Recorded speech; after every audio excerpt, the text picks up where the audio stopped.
Yeah, it's me, your boy, Samson. I'm here to let you understand that the haters, they are still moving around. They are still waiting you. They are still watching you to wait for your downfall. So,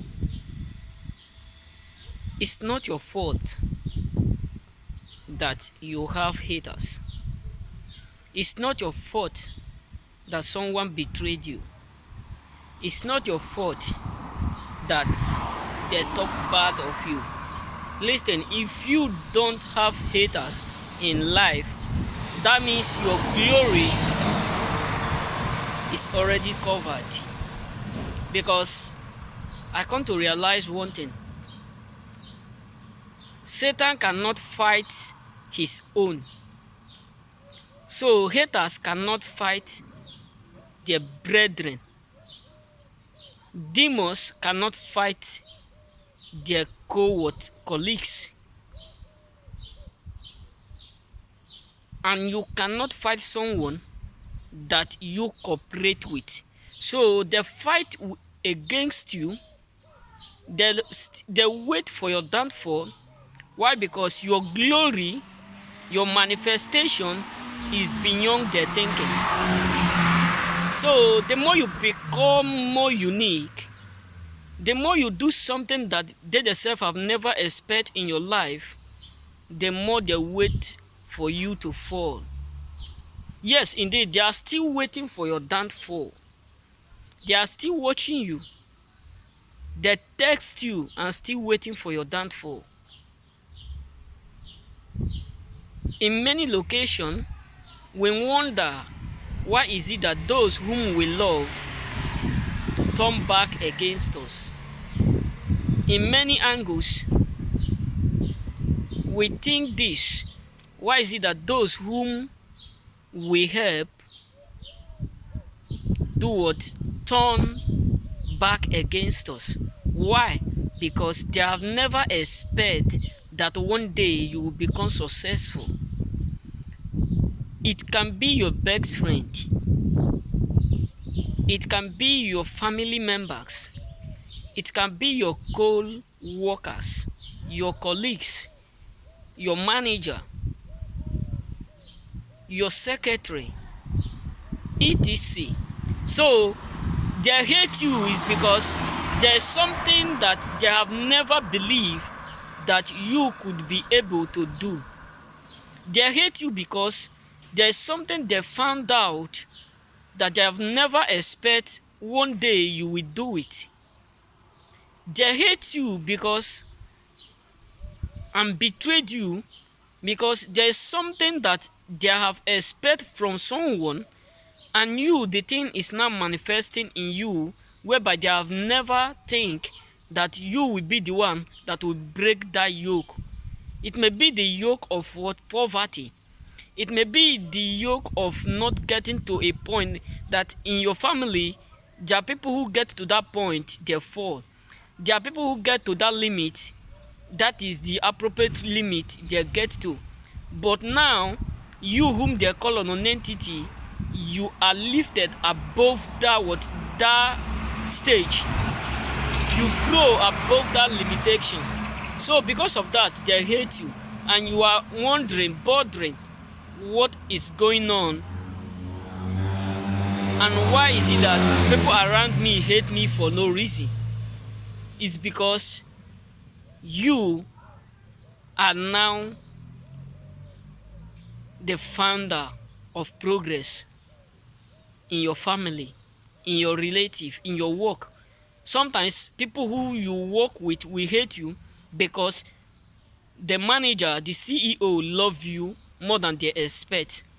It may be you are the last person that entered there, so the glory inside you overwhelm the haters. So because of that, your manager love you more than them who have already been there 5 years, 2 years. So because of that, they do what? They hate you. You start to wondering, What is going on? They pay us the same amount, they do this, we receive the same income, but they still would hate you. Why? Because things that the CEO, the manager, the assistants have never done to them, the way you have never cooperate with them, the way you have never associate with them, they see him associating with you in a extraordinary way that they themselves can never expect in their life, and because of that they hate you. So don't be frustrated. One, they are still waiting for your downfall.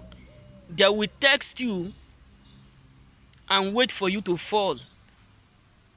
They will do all sorts of manners for them to make sure you fall, for them to make sure you surrender, for them to make sure that you give up upon your call, for them to make sure that you come under their under the umbrella. So never you give up upon yourself just because of someone give up upon you. I do used to say this. Never you give up upon yourself just because someone give up upon you. The haters are everywhere. If you don't have haters, that means you don't have glory.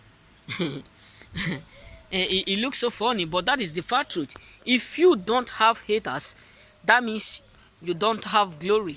It is your glory that they look for, not your what?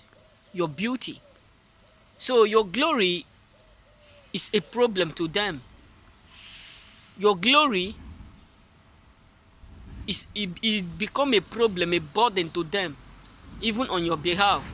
So don't find it difficult for you to move on. Don't hate yourself because of people who hate you. I always say this. They don't really like you. They don't fucking care about you.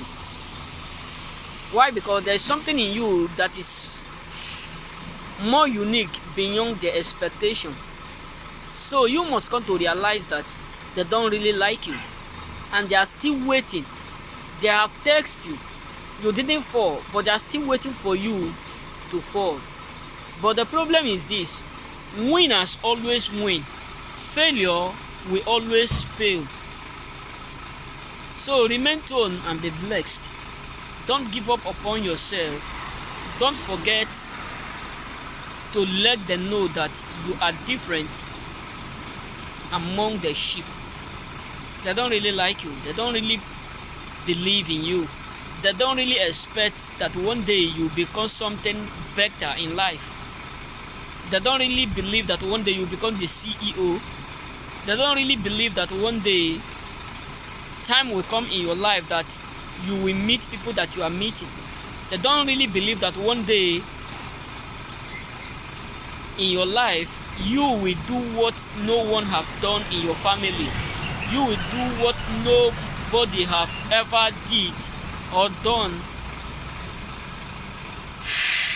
that you are now doing. That is the reason why they hate you.